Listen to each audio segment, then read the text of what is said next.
तो साथियों, जय हिंद, जय भारत। मैं मदन लाल आज़ाद, संस्थापक संयोजक ठगी पीड़ित जमाकर्ता परिवार और all India bike board taxi union, आज दिनांक 27 अक्टूबर 2024 को आपके समक्ष प्रस्तुत हूँ राजधानी दिल्ली से कुछ बड़ी खबरें आप सबको बताने के लिए और कुछ खास बातें आप सबके साथ करने के लिए। तो पूरा वीडियो तमाम साथी ध्यान से सुन लेंगे। जिन साथियों ने हमारे YouTube चैनल को अभी तक सब्सक्राइब नहीं किया है वो इसे सब्सक्राइब जरूर कर लेंगे। मेरे वीडियो संदेश को ज़्यादा से ज़्यादा शेयर कर देंगे, लाइक करेंगे, कमेंट करेंगे साथियों, ताकि पूरे देश में भुगतान की ज्वाला भड़क उठे और ये बेईमान सिस्टम शनै शनै बारी बारी से आपके सामने समर्पण करता हुआ आप सबका भुगतान कर दे। तो इस काम को ज़रूर तमाम साथी तन्मयता के साथ कर लिया करें। इसमें कोई ज़्यादा समय खर्च नहीं होता है। ये करना बड़ा ज़रूरी है आंदोलन की सफलता के लिए साथियों। तो चूँकि खबरें मैं बताऊंगा, कई महत्वपूर्ण खबरें हैं। प्रधानमंत्री का स्टेटमेंट भी बताऊंगा कि उन्होंने क्या कहा है आज, और एक और कानून मंत्री का बयान बताऊंगा आपको, और एक और मंत्री जी का बताऊंगा जिन्होंने बड़ी सख्त चिट्ठी आपके भुगतान के संदर्भ में भारत के प्रधानमंत्री नरेंद्र मोदी को लिखी है।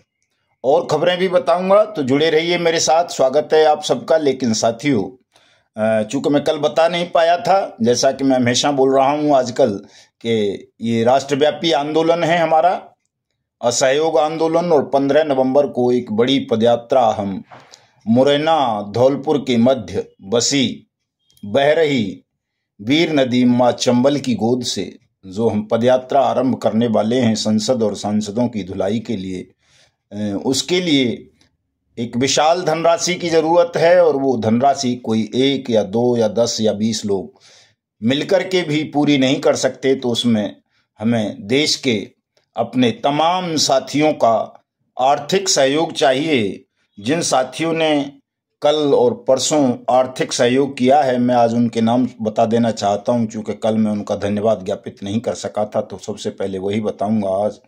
चेतराम वर्मा जी ने 151 रुपये, मुन्ना शाह जी ने 2 रुपये, शियाराम वर्मा जी ने 21 रुपये, सुभाष चंद्रा जी ने 10 रुपये, आरती देवी जी ने 11 रुपये, JMJ अपेक्स से भाई साहब ने भेजे हैं किसी ने 500 रुपये, राजेश सरोज जी ने 101 रुपये, राम ललित जी ने 11 रुपये, मुन्ना शाह जी ने 1 रुपया, और पोतराम पटेल साहब ने 10 रुपये, मिस्टर ब्रह्मदत्त शर्मा जी ने 10 रुपये, काशीराम जी ने 100 रुपये।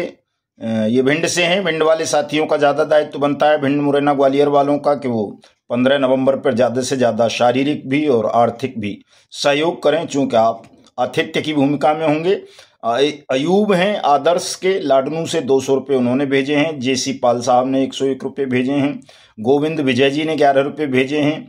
किरोड़ी लाल जी ने 1 रुपया भेजा है। वीरेंद्र जैन साहब ने 51 रुपये भेजे हैं। अरशद हैं गाजियाबाद से, शायद ये इन्होंने 200 रुपये भेजे हैं, लेकिन ये कह रहे हैं कि साहब गलती से भेज दिए हैं, पता नहीं कैसे क्या बात है, लेकिन धन्यवाद इनका भी। अशोक कुमार हैं, उन्होंने 21 रुपये भेजे हैं। नागेश्वर कुमार जी ने 11 रुपये, फूल सिंह जी अहिरवार 1 रुपया, फूल सिंह अहिरवार जी फिर 5 रुपये, दुर्गा प्रसाद जी 21 रुपये, मिस्टर कुमार साय सोलेट 1 रुपया, प्रेम सिंह जी धौलपुर से 1 रुपया, अशोक कुमार जी 200 रुपये, नितेश कुमार गेल भाई 50 रुपये, नरेश कुमार भाटिया 51 रुपये, हरिनारायण कुर्मी 1 रुपया, ध्रुव कुमार 100 रुपया, योगेंद्र कुमार 20 रुपये, राम प्रसाद गोसाई 101 रुपये, सत्या सुथार जी 1000 रुपये, और सत्यनारायण माली साहब 6 रुपये, सत्यनारायण माली साहब 5 रुपये, और मिस्टर नूरुल हसन 51 रुपये, शिवनाथ जी हमारे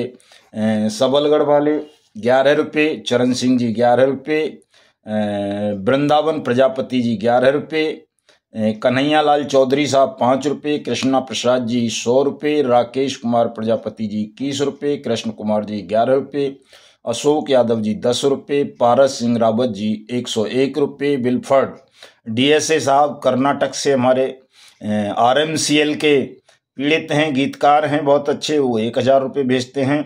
जगत नारायण अग्रहरि जी ने 300 रुपये भेजे हैं। सुल्तानपुर के जिला अध्यक्ष हमारे सुबोध कुमार जी 101 रुपये, कृष्णाराम जी 200 रुपये, हरिविलास जी 500 रुपये और जंजाराम चौधरी जी 100 रुपये, राजेंद्र सिंह जी 100 रुपये, सुनीता शाक्या जी 2 रुपये, बाबूलाल कुमार 11 रुपये, रामकरण मीना जी 51 रुपये, उमेश चंद्रा जी 21 रुपये, देशराज सिंह 51 रुपये, भोला प्रसाद जी 1 रुपये, पप्पू राम जी 5 रुपये, योगेंद्र कुमार पाल साहब 11 रुपये, उत्तर कुमार जी 150 रुपये, डॉक्टर समीरुल मंडल साहब हैं हमारे बाइक बोर्ड पीड़ित हैं 101 रुपये, रामेश्वर पंडित 101 रुपये, कुसुम मोहबिया 50 रुपये, दिनेश चंद मंडल 10 रुपये, पप्पू रावत जी 51 रुपये, हेमंत लाल राम जी 25 रुपये, सुशील कुशवाहा साहब 20 रुपये, परशुराम सिंह 50 रुपये, तेजन कुमार जी 21 रुपये, श्याम नारायण जी 100 रुपये,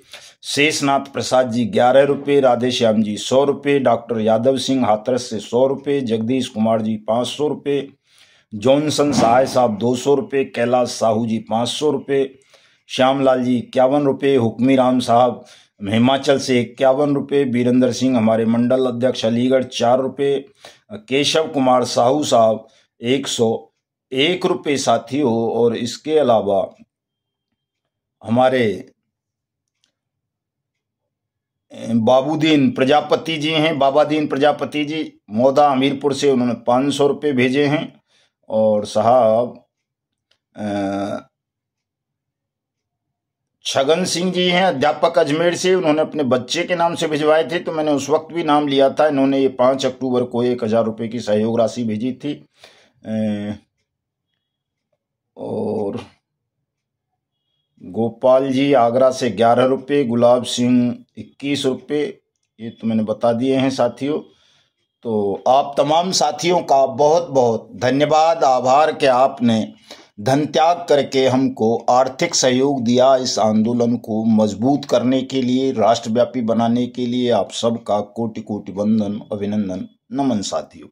और मैं देश के उन तमाम लोगों से भी अनुरोध करूंगा कि जो भी अपने देश को प्रेम करते हैं, जो ये समझ रहे हैं कि हिंदुस्तान ठग बेईमानों के खूनी पंजों में फंस चुका है और हिंदुस्तान को आज़ादी दिलाना ठग बेईमानों से अत्यावश्यक है, वो इस हमारे मिशन भुगतान सत्याग्रह आंदोलन में भले ही 1 रुपये से करें, लेकिन आर्थिक सहयोग अवश्य करें साथियों, ताकि इस बड़े आंदोलन को राष्ट्रव्यापी रूप दिया जा सके और साथ साथ इस आंदोलन को संभाला जा सके, हिंसक ना होने दिया जाए। चूंकि अगर आपके पास संसाधन नहीं होंगे, स्वयंसेवक नहीं होंगे, संगठन नहीं होगा, ठीक से आप लोगों को अनुशासित नहीं कर पाएंगे, ट्रेन नहीं कर पाएंगे, तो ऐसे स्वतः स्फूर्त आंदोलनों का हिंसक बनने का खतरा बहुत ज़्यादा बढ़ जाता है और हिंसक लोग कभी भी राष्ट्र का कल्याण नहीं कर पाते। इसलिए इस पूरे आंदोलन को सत्याग्रह पर आधारित रखना है, अहिंसात्मक रूप से लड़ना है।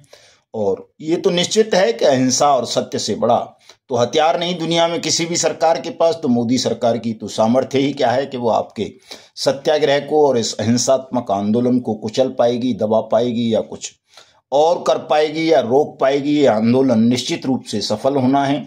देश की तमाम ठगी पीड़ितों का भुगतान उस कानून के अंतर्गत होना है जो कानून स्वयं पार्लियामेंट ने बनाते हुए तमाम ठगी पीड़ितों को उनकी जमा राशि का 2 से 3 गुना भुगतान की गारंटी दी है। और उन तमाम निर्दोष एजेंटों को सुरक्षा, सम्मान, पुनर्वास, रोजगार का अधिकार दिलवाना भी हमारा लक्ष्य है, जो बेवजह उत्पीड़न और पलायन की पीड़ा का शिकार बने हैं। साथ साथ चूंकि भारत माता हमारा देश है जिसे हम सब प्रेम करते हैं और वो लंबे समय से ठग और बेईमानों के खूनी पंजों में कैद है, करहा रही है, सिसक रही है और अपने उन देशभक्त पुत्र और पुत्रियों को आवाज दे रही है कि किसी तरह मुझे झूठे ठग और बेईमानों की कैद से आजाद कराओ।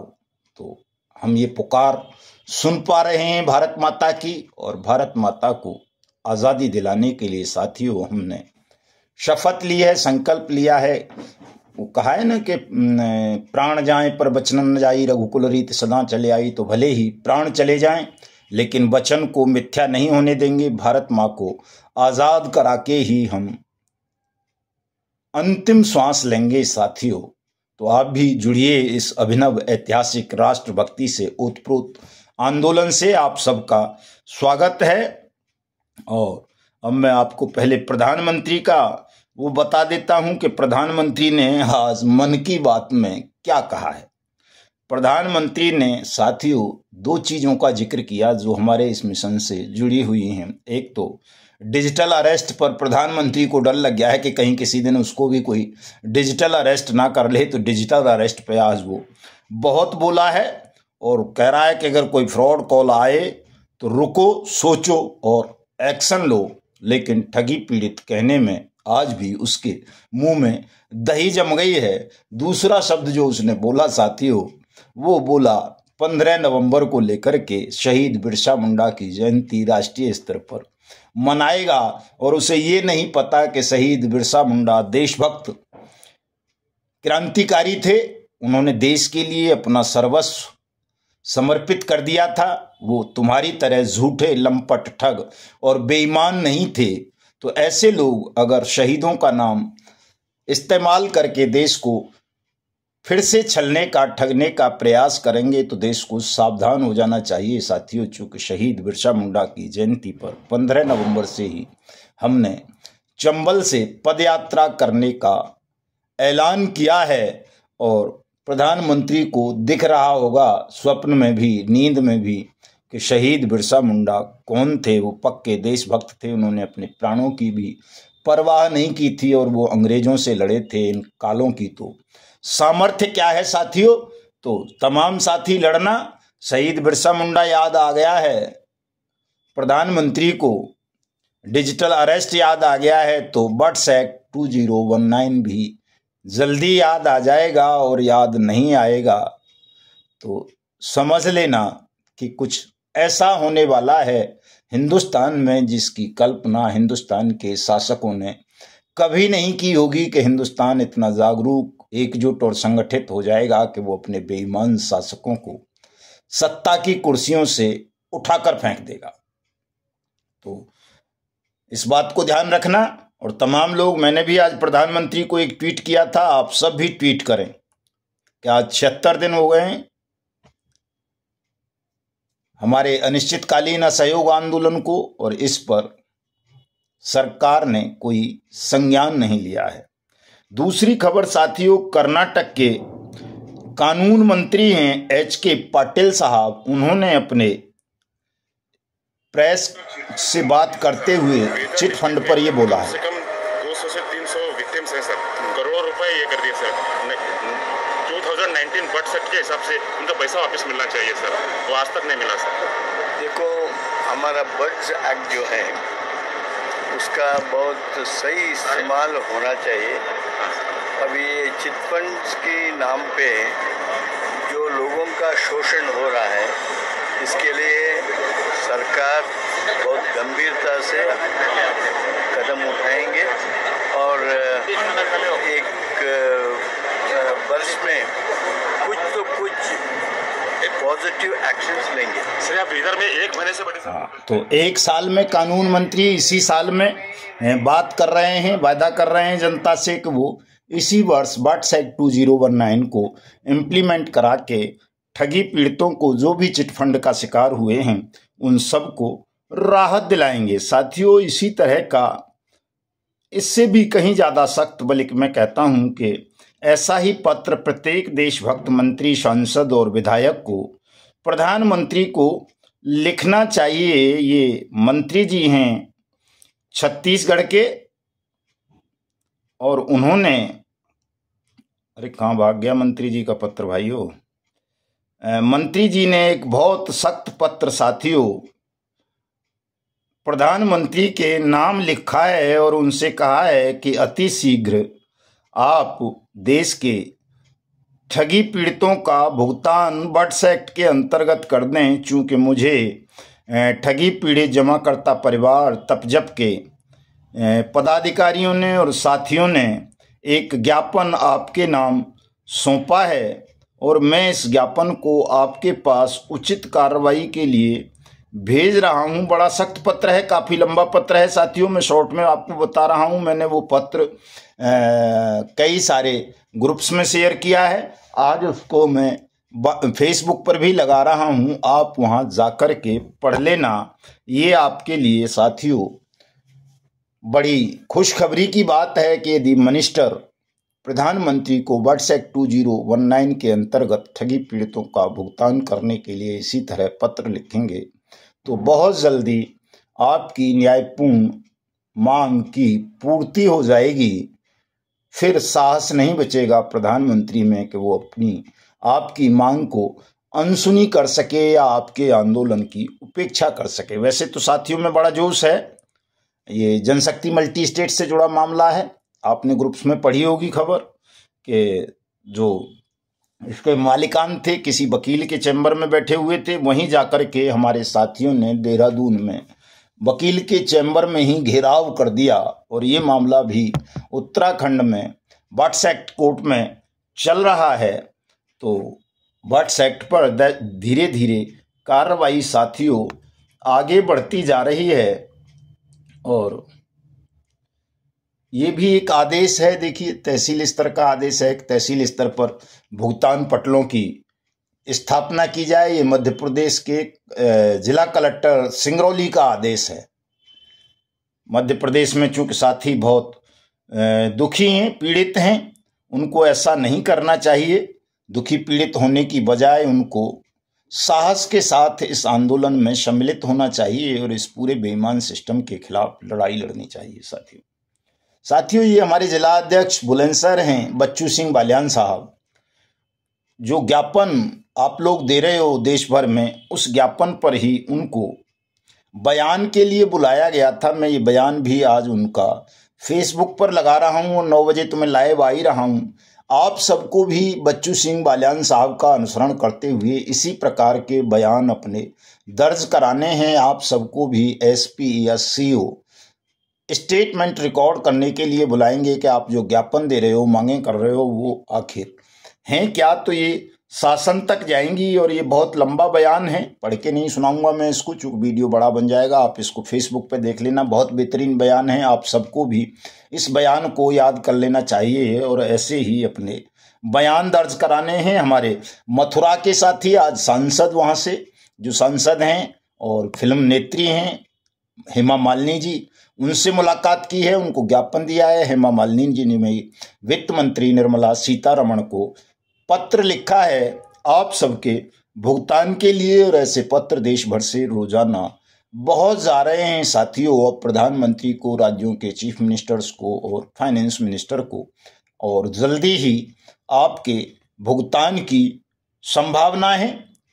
पूरी तरह से अब आपका आंदोलन विस्तारित होता जा रहा है। इसको और थोड़ा सा विस्तारित करने के लिए, तेजी लाने के लिए आप सब भी मेहनत करें। 8 तारीख को मैं अपने सर्वश्रेष्ठ जिला अध्यक्ष बंसीलाल मीणा साहब उदयपुर राजस्थान के बुलावे पर उदयपुर पहुंच रहा हूं। झीलों की नगरी है, वीरों की भूमि है राजस्थान। चूंकि राजस्थान और मध्य प्रदेश के बॉर्डर से ही 15 नवंबर को पदयात्रा शुरू करनी है, तो वहां साथियों को तैयार करना, जगाना बहुत ज़रूरी है। और मैं चूँकि ज़्यादा सेहत अलाउ नहीं कर रही है, ज़्यादा अब जो यात्राएं हैं वो कर नहीं पाऊंगा और 15 नवंबर का प्रोग्राम भी बहुत ज़बरदस्त करना है। तो आप सब भी स्वयं को मदन लाल आज़ाद समझते हुए साथियों को जागरूक करें और जो मैं बोलता हूं वीडियो में उसको कंठस्थ कर लिया करें कि मैं किस तरह से बात करता हूं और क्या बताता हूं। साथियों हमारे साथी जो भी जिलों पे बैठे हुए हैं, कई साथी केवल एडीएम और डीएम की बातों में भ्रमित हो जाते हैं। एक मूल चीज वो उनसे नहीं पूछते कि जो आवेदन आपने लिए वर्ड्स एक्ट 2019 के अंतर्गत या अपने राज्य के पीआईडी एक्ट के अंतर्गत, उन पर आपने नोटिस और समनिंग की कार्रवाई क्यों नहीं की, कब करोगे। पोर्टल पे फंसे रह जाते हैं साथियों। पोर्टल का मतलब ये नहीं है कि एडीएम का या डीएम का या डिविजनल कमिश्नर का रोल खत्म हो गया। पोर्टल पर आप जो भी कागज अपलोड करते हैं अपने, वो सब वापस डिविजनल कमिश्नर, एडीएम, डीएम के पास ही आते हैं और उन पर उनको सम्मन और नोटिस करना चाहिए, जो नहीं कर रहे हैं। ये बहुत बड़ा फॉल्ट है इस बात को आप अपने मेमोरेंडम में जो डेली ज्ञापन आप दे रहे हो डीएम एडीएम तहसीलदार को, इस बात को उनको जरूर बोला करें कि आपने अपने कर्तव्य का निर्वहन नहीं किया है, किसी को नोटिस नहीं किया, किसी को सम्मन नहीं किया, किसी की कुर्की नहीं की, किसी की एफआईआर नहीं कराई। ये आपका फॉल्ट है और हम इसका विरोध कर रहे हैं और आपके खिलाफ कार्रवाई की मांग करेंगे। उनकी मीठी मीठी बातों में आने की ज़रूरत नहीं है, जैसा कि एडीएम गौतम बुद्ध नगर रोज मीठी गोली दे रहा है, बिजनौर वाला दे रहा है, पीलीभीत वाला दे रहा है, मऊ वाला दे रहा है और तमाम। मऊ का तो एक बड़ा ही अजीब सा केस है। वहाँ के डीएम साहब ने एसपी को वाट्स एक्ट के अंतर्गत जेकेवी के खिलाफ मुकदमा दर्ज करने के आदेश दिए। एसपी ने वो आदेश फॉरवर्ड कर दिए अपने सीओ को और सीओ ने कह दिया कि पुलिस को वाट्स एक्ट में एफआईआर करने का अधिकार ही नहीं है और उसने पेंडिंग कर दी बात। साथियों ने जब कहा कि इसको वापस भेज दो आप अपनी रिपोर्ट के साथ डीएम को, तो उसने वो भी नहीं भेजा। तो आप समझ सकते हो कि कैसे मूर्ख और धूर्त अधिकारी भी हैं जो जनता को इस तरह से गुमराह कर रहे हैं और उसके उत्पीड़न को बढ़ावा दे रहे हैं। तो साथियों, इन तमाम समस्याओं का एक ही समाधान है, जनमत। और ये जनमत तब पैदा होगा जब आप ईमानदारी से काम करेंगे, रोजाना करेंगे। तो करिए तमाम साथी। ये जो छोटे मोटे झगड़े आपके आपस में चल रहे हैं बहुत सारी जगहों पर मैं देख रहा हूं संगठन में, उनको समाप्त कर लीजिए, बाद में लड़ लेंगे। पहले भुगतान सुनिश्चित करा लीजिए तमाम साथी। झगड़ने की आवश्यकता नहीं है, हमें आपस में तो वैसे भी नहीं झगड़ना है। मैं हमेशा कहता हूं कि निवेशक और एजेंट को भी अपने बीच में एकता बनानी चाहिए। हमारे संगठन के साथियों को तो बनानी ही चाहिए। पद कोई बहुत महत्व नहीं रखते हैं हमारे संगठन में। पद तो आज कोई ब्लॉक अध्यक्ष है, मान लो तहसील अध्यक्ष है, तो पता चला वो कल राष्ट्रीय अध्यक्ष हो जाएगा, कल वो संयोजक हो जाएगा संगठन का। कोई जिला अध्यक्ष है तो प्रदेश अध्यक्ष बन जाएगा, कोई प्रदेश अध्यक्ष है तो वो किसी और बड़े पद पे चला जाएगा। और जो ठीक से काम नहीं करेगा उसको आप जानते हो कि हम शून्य पे ले जाते हैं। तो काम तमाम साथी मिलकर के कीजिए और पूरी ताकत झोंक दो। 15 नवंबर के लिए जोश देखिए हमारे अलीगढ़ और मथुरा के साथियों का, एटा के साथियों का, फतेहपुर के साथियों का। इस तरह का जोश पैदा कीजिए साथियों देश भर में। और जिस तरह छत्तीसगढ़ में हमारे पुरंदर साहू जी ने पूरी ऊर्जा झोंक रखी है आंदोलन को आगे बढ़ाने में, उनके वीडियोस को जरूर देखा करें आप, ताकि आपके अंदर भी शक्ति और साहस का संचार हो। और हम 15 नवंबर को अगर 3 से 5 लाख लोग नहीं ला सकें तो भले ही 2 ही लाख हों, 1 लाख ही हों या 10,000 ही हों, 5,000 ही हों या 100 ही हों, तो उन 100 की जोश और साहस 1 करोड़ लोगों जितना होना चाहिए। चूंकि हमने कहा है कि कोटि कोट से एक लड़ावे, ठग बेईमानों का नाम मिटावे। तो भले ही एक हो लेकिन वो 1 करोड़ से भी ज्यादा शक्तिशाली हो। इतनी ताकत अपने अंदर पैदा करनी है साथियों, नहीं तो ये बेईमान सिस्टम आपको गुमराह करता रहेगा, मूर्ख बनाता रहेगा। और अब मूर्ख नहीं बनना है।